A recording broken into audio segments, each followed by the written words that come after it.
Ингэж өөрийгөө ингэж нэрлэж бай. Хэл хугалчмаар ямар Энтерпрен юу? Тэгээ ковид үеэр ингээд Японд хэдэн зуун хоолны газар чиглэл хаагдаад, компани хаагдаад гэсэн чинь манай нөхөрөөс хоолны газар хүн орж ирэхгүй л юм чинь. За яавал энийг ингээд цааш нь үржүүлж явах уу гэд тэнгуүтээ маха Монгол аргаараа идээд монголчууд руугаа угаасаа гэрээсээ гарч чадахгүй юм чинь махыг шуудан гараа ихэгээд тэгээ манайх ч гур энд дэх хүн оруулж ирэхгүй ч гэсэн нөгөө мах идэх явуулах ажил нь өдөр бараг хэдэн зуун явуулдаг. бид нар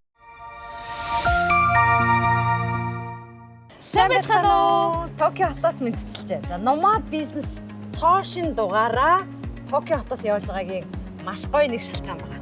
Энэ өхөн хойно Сумагийн орд байна. Монголчууд сумаа дуртай. Тэгэхээр сумаа өнцгөр ирсэн монголчууд дараа нь хааш орох вэ гэхээр Японд дох Монгол хоолны газар. Яг үнийг хэлэхэд би энэ хоолны газар 2009 онд анх ирчихсэн. Тэгээд тухайн үед бол цоошин байгуулагдсан гэдгийг Мэдээгүй. мэдээгүй. Тэгээд гадаад оюутан байжгаад энд ирээд нэг монгол хоолоо идчихээд их нутагтайгаас сэтгэл зүрх маань түр зураг ихтчаад тэгээд буцаа явж исэн. Хүүхэд насны маань, оюутан насны маань маш гоё дурсамж яг хിവэрэ байх баха гэж бодчихэ. Гайхамшигтай. Тэгээд ямар нэг бизнесийг яг тухайн байршилт нь 18 жилийн турш авч явна гэдэг бол хүнээс маш их төвчээр, тууштай байдал, ууйхгүй хичээл зүтгэл тэ. Тэгээ энэс ингээд ууйдахгүй, шантрахгүй байна гэдэг бол гайхамшигтай чанар юм байна. Тэгээд хүний нутагт битгий хэл Монгол улстай ч гэсэн энэ ийм урт хугацааны бизнесийг доктортой авч явна гэдэг бол хүнээс нэлээд авьяас шаарддаг. Тийм учраас энэ тууштай байдлын артал юу байв? Бизнесийнх нь нууц нь юу байв? Одоо ямар болсон байна? Ирээдүйд юу мөрөөдөж байна гэдгийг бүгдээрээ энэ удаагийн дугаараас мэдэж авах юм.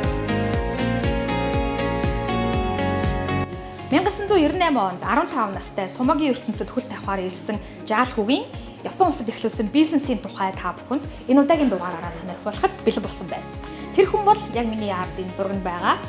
Бидний дунд Хакуба цагаан морь гэдэг нэрээрээ танигдсан өнөр жаргал захирлын бизнес юм аа. Яг бидний байгаа энэ ресторан бол Токио Сумагийн ордны дэргэд байдаг Улаанбаатар ресторан.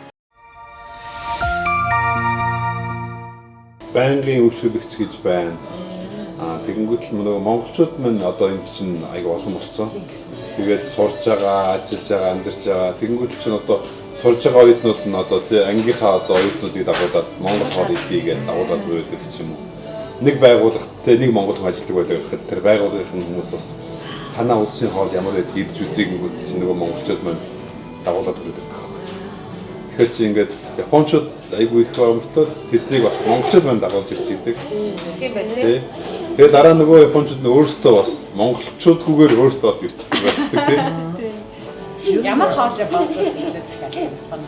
Японочууд ч ер нь нөгөө нэг тийм олон хоол захиалж байгаа гэдэг дуртай хүмүүс болохоор төрөл төрлөөс нь захиалж байгаа. Тэгээд бүгд хувааж иддэг соёлтой хүмүүс шүү дээ.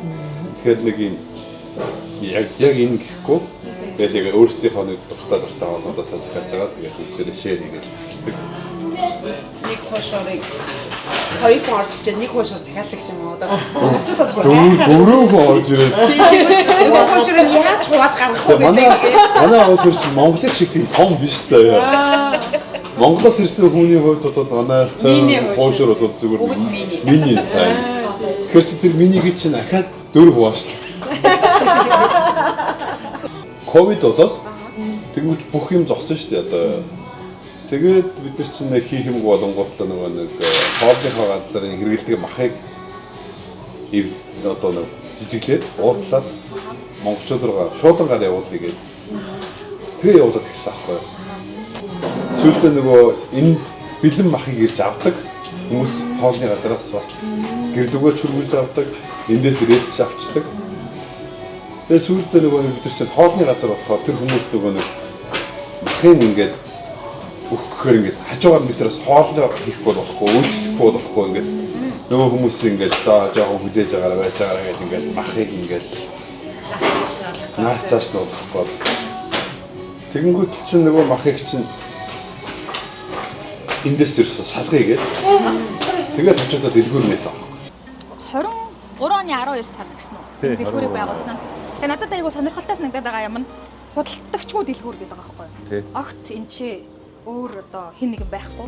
Хүмүүс орж ирээл ингээд аваад тооцоо өөрөө хийчих гараа яв. дандаа Costco-гийн юм байна тий. Costco-гийн юмыг яагаад заавал эндээс авах хэрэгтэй шалтгааныг хэлж өгч. Ер нь бол Costco-гийн юм ерөөсөө хараа. Ингээд ийм томоор нь зардаг байхгүй. Энэ одоо том гэсэн. Томоор тий. Тэгсэн мөртлөө нэг төрөл байдаг байхгүй. Дотор зөвхөн шоколад 6. За. Бид нэр авчирангуутлаа холиод хийсэн байхгүй. Аль эсвэл ингээд нэг ширхгээр болгоо. Ингээд. Тий. Ингэж жижигэлж зарж байгаа. Цаад бол чи өөртөө ороод авчиж болохгүй юм. Тийш явахын тулд заавал машин хэрэгтэй болно. Хол. Токиод бид. Токиод байхгүй дандаа цахаар. За. Тий, Токиод бол байхгүй. Тэр нөгөө чи агуулах бодлоо шүү дээ. Тий, агуулах. Ихээр нь заавал авах хэрэгтэй. Машинтай явахгүй болохгүй бас мембер болохгүй. Тий нэрийг. Мемберийн тий. Энийн хоёр дахь салбар нь хаана байдаг юм? Хоёр салбартай гэсэн тийм. Тий, эндээс ойрхон. Тэр яг нэг юм хөө байна уу? Энээс дахиад нэг дахин илүү том. Оо, бүр том. Энэ Японы татварын систем нөөт энэ төр ямар вэ? Нөөт 8%. Хүнс 8%. Бараа 10%. Бараа 10%. Нөөт. Ашигын татвар. Ашигын татвар цэвэр ашигын 45%. Дахиад нөгөө ажилласан хүмүүсийнхаа нэмийн татгал төвний орлогын татврын зэрэг байгаль нь хариуцж төлнө үстэй. Үгүй юу? Байгаль нь хариуцсан шүү дээ. Яг л хариуцсан. Тийм, яг л хариуцсан. Тэгээд энэний араас тэгээд ашиг гарах уу те? Ашиг ашигынхаа 55%-ийг өөрөө авах юм шүү дээ. 45% нь устдах юм байна. Тэгэн гутаа зарсан бараанасаа дахиад нөөт өгөх юм байна. Үгүй. Ян даам юм би те. Японд нэр хүн ам ихтэй учраас тэгэл одоо яаж ч утсаа орлого болно гэсэн л одоо бодлого шүү дээ те. Яаж ч жил айгу байвал тэгэл ашиг угаас алах тодорхой гэсэн л. Ер нь л ажиллахгүй л бол. Ажиллахгүй л. Харин тийм ээ энэ нэг бол Япон хүмүүс завгүй гэдэг үгийг л маш сайн хэлдэг хүмүүсээ ч би завгүй. Яа, энэ ч бас чанга юм байна. Ер нь хэлэх төлөвлөгөөтэй л гэхдээ франчайз маягаар хэлвэл зүгээр юм бол өөрөө хэлэх биш. Одоо ч тэгээ Японч нөгөөсөө нэг ажиллах хүчин гэдэг юм чинь аюу багасаа тоогтойгоо байлаа тиймэрхүү тал руугаа бүхэл юм одоо дэлгүүр биш одоо хоолны газар бүхэл юм тэгэл хүний одоо оролцоогүйгээр хийж болдог юу вэ тэрийг илүү явах гэдэг шүү дээ. Бүх одоо бараагаа уншуулаад тэгэл бэлэн мөнгөөр бол ийшээ мөнгөө хийгээл тэгэл карт одоо хэлбэрөөс бэлэн мөнгө нэшээ зоосны шээ. Барааны баркодыг энд уншуулаад картаа уншуулаад хариулт мөрөлтийн нүгээр гараад байна. Энэ нь гоё байгаад байгаа болохоор боломжтой байгаад гэж шүү тий. Тий. Энэ айгу ухаадаг.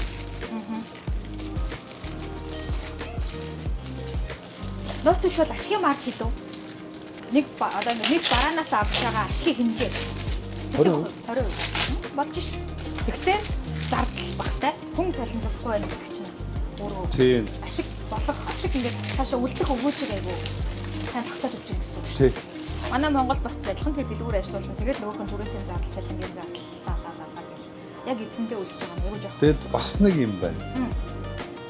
Юу энэ одоо нөгөө талах нас чинь органик. Тэгээд нөгөө нэг ерөөсөө нэгээс 2 хоногийн хугацаатай.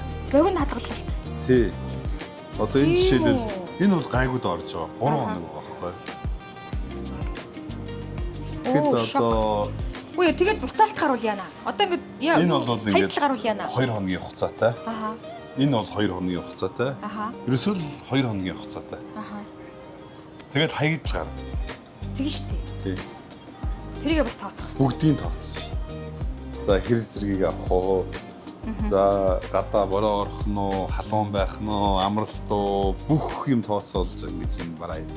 Үгүй тэгвэл одоо эдгэр чи ингээд 2 хоног яачих юм бол 2 хаягдл болчих юм бол та нар ч өөртөө 2 хоног болгоо ингээд эдрийг авч тавьд юм уу? Өдөр болгож тавьж шүү дээ.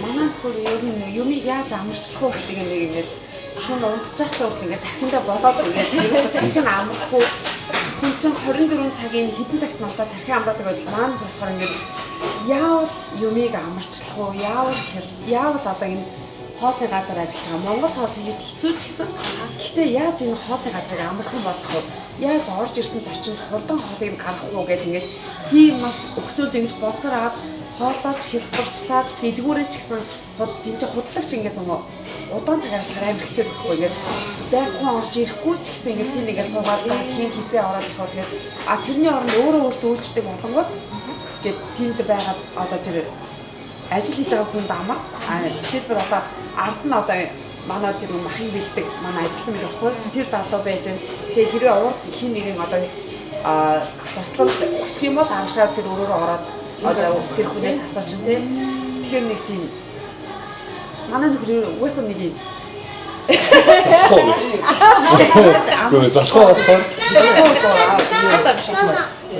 энэ ч одоо гатуус аюу нэр томьёо гарсан баг шүү. Entrepreneur болж байна.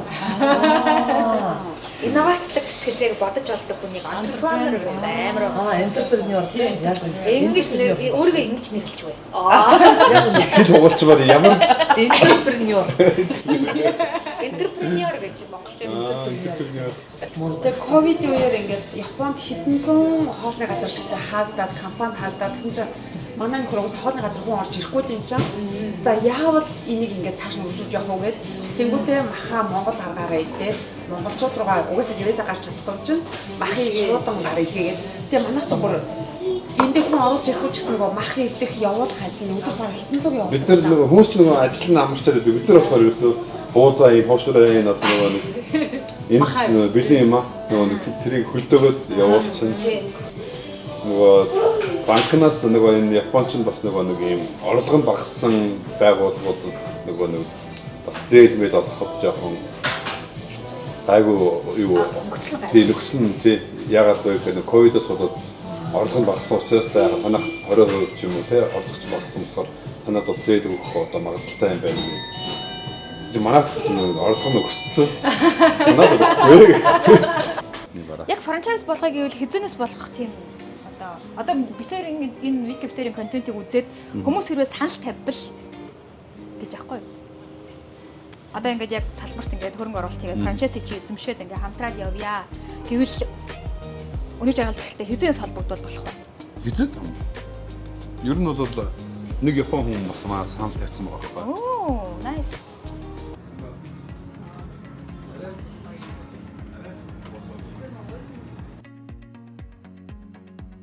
За арлын Япон улсад бизнес эрхэлж хүний нутагттай татвар төлөгчөөр бүртгүүлээд ингээд олон монгол хүнд эх орных нь оронд эх орон болж хамтдаа сайхан хоолоор дайлж найрсаг сайхан үйлчилгээтэй ийм сайхан бизнесийг нээсэн Акуба өнөр жаргал болон түүний үзэсгэлэнтэй гэргий оюуна мөн хамт олонд нь хамгийн сайн сайхан бүхнийг хүсье.